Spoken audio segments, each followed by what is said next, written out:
I mean, it may very well be that 10 years from now, people will pay $10,000 in cash to be castrated just in order to be affected by something. Well, why do you think that is? I mean, why is that? I mean, is it just because people are lazy today, or they're bored?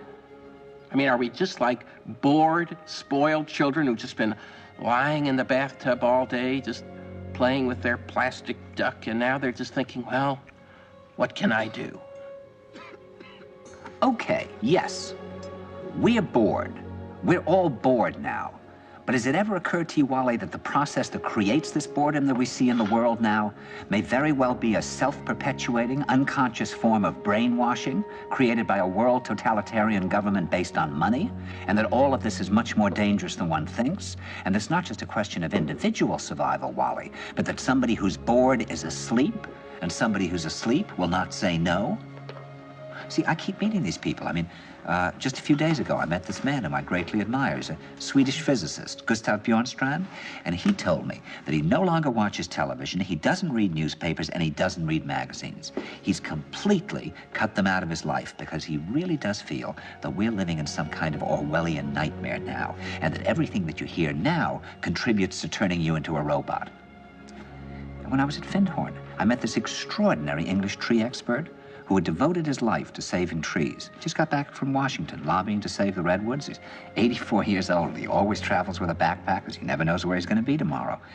And when I met him at Findhorn, he said to me, "Where are you from?" And I said, "New York." He said, "Ah, New York, yes, that's a very interesting place. Do you know a lot of New Yorkers who keep talking about the fact that they want to leave but never do?" And I said, "Oh, yes." And he said, "Why do you think they don't leave?" I gave him different banal theories. He said, "Oh, I don't think it's that way at all."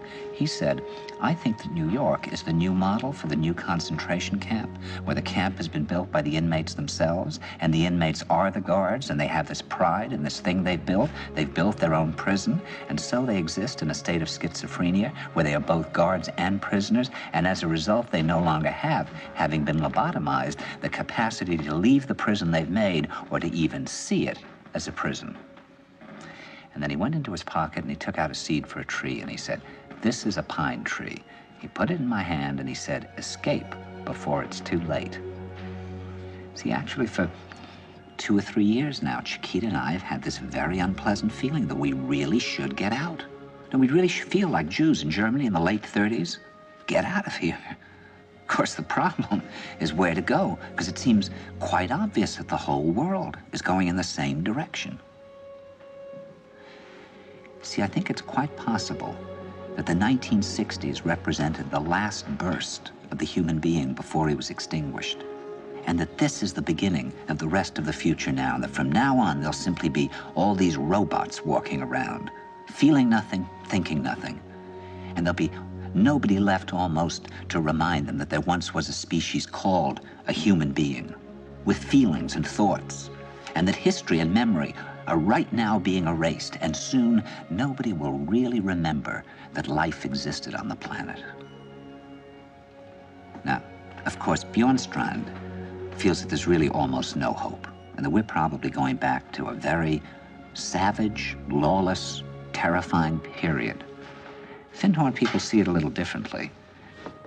They're feeling that there'll be these pockets of light springing up in different parts of the world, and that these will be, in a way, invisible planets on this planet.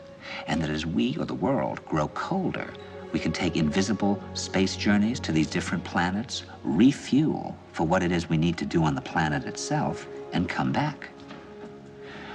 And it's their feeling that there have to be centers now where people can come and reconstruct a new future for the world. And when I was talking to Gustav Bjornstrand, he was saying that actually these centers are growing up everywhere now. And that what they're trying to do, which is what Findhorn was trying to do, and in a way, what I was trying to do. I mean, these things can't be given names, but in a way, these are all attempts at creating a new kind of school or a new kind of monastery. And Bjornstrand talks about the concept of reserves, islands of safety, where history can be remembered and the human being can continue to function in order to maintain the species through a dark age. In other words, we're talking about an underground, which did exist in a different way during the Dark Ages among the mystical orders of the Church. And the purpose of this underground is to find out how to preserve the light, life, the culture, how to keep things living. You see, I keep thinking that what we need is a new language. A language of the heart. Languages in the Polish forest where language wasn't needed. Some kind of language between people that is a new kind of poetry. That's the poetry of the dancing bee that tells us where the honey is. And I think that in order to create that language, you're going to have to learn how you can go through a looking glass into another kind of perception where you have that sense of being united to all things, and suddenly you understand everything.